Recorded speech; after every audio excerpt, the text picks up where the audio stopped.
तर सामनातून खोटे आरोप केले, राऊतांवर मानहानीचा दावा ठोकणार. फडणवीसांचे मानद सचिव संदीप जोशी यांनी हे वक्तव्य केलेलं आहे.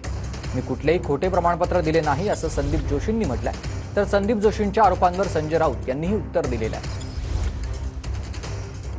याचिका केलेली आहे तो संपूर्ण नागपुरात वर्तमानपत्र असो किंवा राजकीय सर्कल असो याच्यामध्ये ब्लॅकमेलर म्हणून प्रसिद्ध आहे.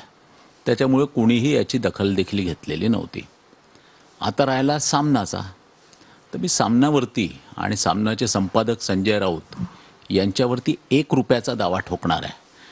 कारण संजय राऊत यांची अवकात 1 रुपयाच्या वरती नाही आहे आमच्या देखील, आणि त्यामुळे 1 रुपयाचा दावा आम्ही त्यांच्यावरती ठोकणार आहे की त्यांनी हे प्रूव्ह करावं की आम्ही खोटे दाखले दिलेले आहे.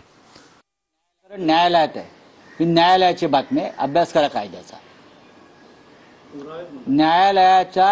न्यायालयानं एक खटला दाखल करून घेतलाय माझ्या माहितीप्रमाणे या संदर्भात.